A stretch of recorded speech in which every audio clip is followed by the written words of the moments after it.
Hello everyone, मैं Devanshu Roy investment solution से आ गया हूँ। आज का हमारा वीडियो एक बहुत ही ज़्यादा इम्पॉर्टेंट टॉपिक पे होगा। What is asset allocation and दूसरा topic, how a investor can decide his asset allocation depending on his age, time horizon, goals, number of dependents, risk appetite and income stability. आज के video में हम लोग सबसे पहले जानेंगे कि एसेट एलोकेशन होता क्या है, एंड देन हम लोग कुछ फैक्टर्स डिस्कस करेंगे जो कि हमें एक अच्छा portfolio with proper asset allocation बनाने में हेल्प करता है। तो चलिए आज का वीडियो शुरू करते हैं।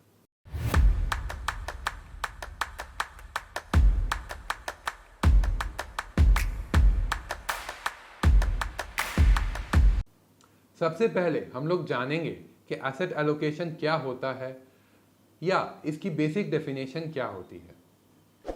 Asset allocation is the process of investing across different asset classes which will have negative correlation in itself. इस पर्टिकुलर डेफिनेशन को अगर हम प्रॉपरली देखें तो इसमें ऑब्जर्व करने वाली दो चीज़ें हैं। पहला है कि it's an asset allocation is a process, and दूसरा है एसेट्स आर डाइवर्सिफाइड। सबसे पहले हम लोग इस प्रोसेस के बारे में जानेंगे कि एसेट एलोकेशन के थ्रू एक पोर्टफोलियो में रिस्क और रिटर्न्स को हम लोग प्रॉपरली बैलेंस कैसे कर सकते हैं so that we get risk adjusted returns in our portfolio. Second, हम लोग जानेंगे डाइवर्सिफाइड के बारे में, that we have used in the asset allocation definition. Diversified in terms of asset allocation means कि दो asset classes with negative correlations.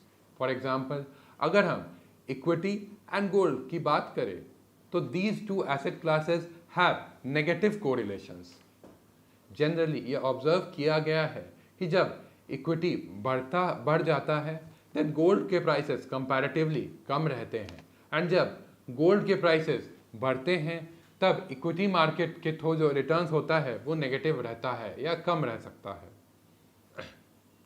So asset allocation in our portfolio is very very important to have. अब हम लोग कुछ factors के बारे में discuss करेंगे जो कि एक इन्वेस्टर को कंसिडर करना चाहिए व्हाइल डूइंग हिज और हर एसेट एलोकेशन। पहला है एज। मैं एक एग्जांपल देना चाहूँगा कि to decide how age can decide our asset allocation. For example, my age is 27 years old, and if I do not have any goal and I don't have much idea about कौन से asset class में मुझे invest करना चाहिए, then मैं चाहूँगा कि 27% of my investment should be in that asset class. That might be a PPF account or LIC policy और एक फिक्स डिपॉजिट, डिपेंडिंग अपॉन कि हमारे उस पैसे से क्या गोल्स है, या हमारे शॉर्ट टर्म गोल्स है या हमारे लॉन्ग टर्म गोल्स हैं। And rest 73% I would try to invest in equity asset classes. वो डायरेक्ट स्टॉक्स के हिसाब से में इन्वेस्ट कर सकते हैं हम, या म्यूचुअल फंड्स के थ्रू। अगर आपने हमारा वो वीडियो नहीं देखा कि हमें कब डायरेक्ट स्टॉक में निवेश करना चाहिए और कब म्यूचुअल फंड्स के थ्रू, तो मैं उस वीडियो का लिंक ऊपर आई बटन में डाल दूंगा। आप उस आई बटन से हमारे उस वीडियो पे जा सकते हैं, एंड मैं नीचे डिस्क्रिप्शन बॉक्स में उस वीडियो का लिंक डाल दूंगा। So this is how age can decide the asset class in our portfolio. दूसरा, time horizon. If we are investing for 2 or 3 years, then equity is not the asset class we should be looking for. 2 और 3 साल के लिए we should try to invest in debt asset class, either a corporate bond fund or a ultra short fund or a fixed deposit fund. So wherever we are looking for to invest, time horizon is a very important factor that we should consider while choosing the asset classes.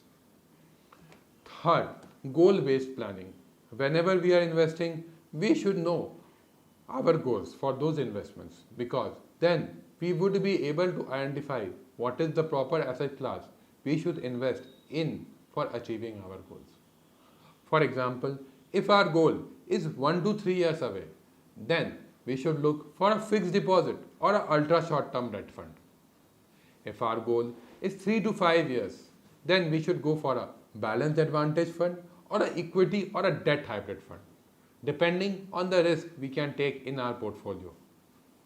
If our goal is 5+ years away, then we should look for complete equity investments. For example, अगर हमारा investment horizon 5 से 7 साल का है, then ideally हमें एक large cap centric portfolio बनाना चाहिए. By large cap centric portfolio I simply mean कि हमें अपने पोर्टफोलियो में ज़्यादातर लार्ज कैप फंड्स ही रखने चाहिए. If our investment horizon is 7 to 10 years, then we should go for a multi cap or a large cap, mid cap and small cap. All the market caps are available. If our investment is 10+ years investment horizon, then हमारे portfolio एक small cap या mid cap centric portfolio हो सकता है. That simply means कि small cap और mid cap stocks का जो वेटेज है हमारे पोर्टफोलियो में वो थोड़ा ज़्यादा हो सकता है. If volatility is not an issue. Fourth जो सबसे इंपॉर्टेंट फैक्टर है एसेट एलोकेशन में, वो नंबर ऑफ डिपेंडेंट्स का है. इफ़ कोई पर्सन जिसके नंबर ऑफ डिपेंडेंट्स कम है, तो obviously he can have an aggressive portfolio rather than एक और पर्सन जिसके नंबर ऑफ डिपेंडेंट्स ज़्यादा है. दैट मीन्स कि फॉर एग्जांपल उसके फैमिली में बच्चों के एजुकेशन या कॉलेज चल रही है और his parents are very very elderly, then उसके पोर्टफोलियो में डेट या डेट रिलेटेड इंस्ट्रूमेंट्स ज़्यादा हो सकते हैं when compared to equity. Fifth and the most important factor is risk profile. ये one of the most important factor है जब एक particular इंसान अपना asset allocation select करता है. If आप एक ऐसे investor है जो कि अपने पैसे को reduce होते हुए देखते हुए डर जाते हैं या टेंशन में आ जाते हैं, तो आपके लिए रिस्क प्रोफाइल कंजर्वेटिव होगा. हम लोग एज फाइनेंशियल एडवाइजर्स आइडियली एक इन्वेस्टर्स को 3 पर्टिकुलर रिस्क प्रोफाइल में आइडेंटिफाई करते हैं. पहला है कंजर्वेटिव, दूसरा है बैलेंस्ड एंड तीसरा एग्रेसिव. एक कंजर्वेटिव इन्वेस्टर को मैक्सिमम 25% ही इक्विटी या इक्विटी रिलेटेड एसेट क्लास में एक्सपोजर लेना चाहिए. एक बैलेंस इन्वेस्टर को मैक्सिमम 50% इक्विटी एंड 50% डेट में अपना पोर्टफोलियो का एक्सपोजर लेना चाहिए. एंड एक एग्रेसिव इन्वेस्टर को maximum to maximum 70% equity class में अपना एक्सपोजर लेना चाहिए and rest 30% debt asset class में रखना चाहिए. Sixth and the most important factor है इनकम स्टेबिलिटी. इनकम स्टेबिलिटी एक अगेन बहुत ज़्यादा इंपॉर्टेंट फैक्टर है जो कि हमारे एसेट एलोकेशन को डिसाइड करता है. फॉर एग्जाम्पल, इफ एक जॉब ओरिएंटेड पर्सन इन्वेस्ट करता है, then he can invest in the following strategy discussed above. But अगर वही एक बिजनेसमैन इन्वेस्ट करता है तो ideally should invest less in equity because he is having much funds invested in his business, जो कि उसके लिए एक बहुत ही ज़्यादा बड़ा इक्विटी इन्वेस्टमेंट है. अगर आपको ये वीडियो अच्छा लगा तो इस वीडियो को ज़रूर लाइक करें एंड चैनल को ज़रूर सब्सक्राइब करें. एंड अगर आपके या आपके किसी फ्रेंड्स को ये दिक्कत है कि वो अपने पैसे को कितना इक्विटी में डाले और कितना डेट में डाले, तो उनसे ये वीडियो ज़रूर शेयर करें. अगर आपको life insurance, health insurance, NPS, fix deposit, corporate deposit या म्यूचुअल फंड में निवेश करना है with proper tax planning and goal oriented approach, तो नीचे दिए गए हमारे फ़ोन नंबर्स पे ज़रूर संपर्क करें. Thank you.